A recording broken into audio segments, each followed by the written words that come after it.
So we have some Trump news. This is something that dropped yesterday. Let me show you here. As reported by Playbook DC, Trump has sent cease and desist letters to the RNC, NRCC, and NRSC, telling them not to use Trump's name or likeness in money appeals. But the RNC appears to be ignoring it.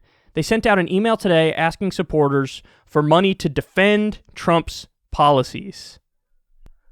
Okay, this is really, really interesting. So my first thought when I saw this was, wait, so was he lying? Is he actually in favor of doing that third-party effort, the Patriot Party? Because why would you try to stop the Republicans from using your name unless you wanted to distance yourself from the Republicans? That was my first thought. But then it hit me, wait, no, that's wrong. Because he even said very explicitly in his CPAC speech, I'm not going to do a third-party thing. Basically, I own the Republican Party. Effectively, that's what he said. So why is he doing this? Guys, it's very simple. Money. He wants to have, an iron grip on his likeness, as they call it.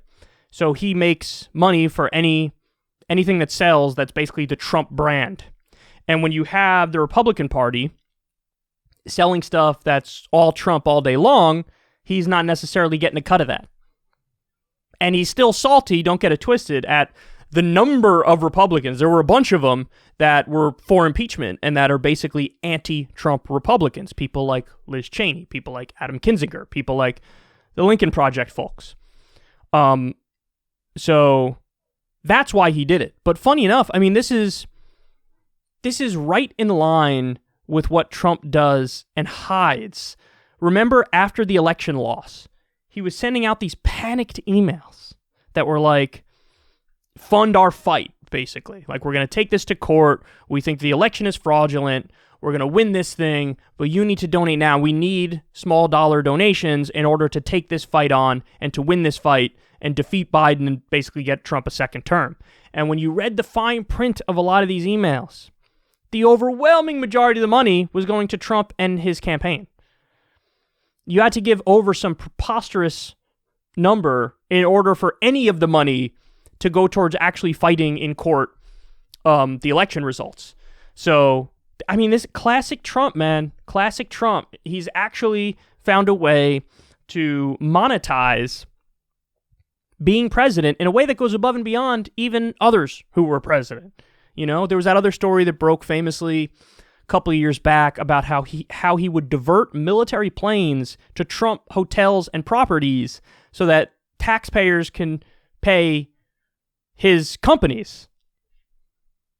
I mean, this is the stuff that he does. There's, of course, the emoluments violations, the corruption violations where Saudi royalty was paying Trump through his DC hotel and overpaying on purpose, and then lo and behold, would you look at that, Saudi Arabia got whatever they wanted from the Trump administration in terms of weapons of war. So multi-billion-dollar weapons deals, and you find out Trump's making a lot of money from Saudi Arabia because they're giving him hundreds of thousands or millions of dollars through his hotel. What they did is they put U.S. soldiers into Trump's D.C. hotels for some sort of retreat or whatever, overpaid on purpose, and this is a de facto bribe.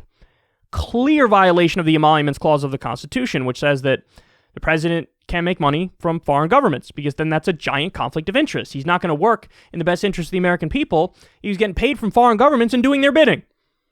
And unfortunately in the U.S., we know far too well, most of the time presidents are representing corporations and they're not representing the people. Well, in Trump's case, it was representing corporations and representing foreign governments that had given him a tremendous amount of money. The other example, of course, is Jared Kushner. Took millions of dollars from Israeli banks and basically gave Israel whatever the hell they wanted yet again, although to be fair, virtually every administration gives Israel whatever they want.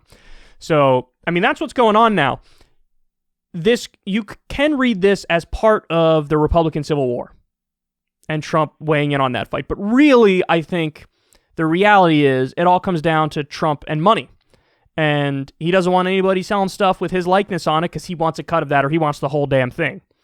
So we'll see what happens moving forward. But yeah, it's definitely Trump's party, but it's going to be his way or the highway for him.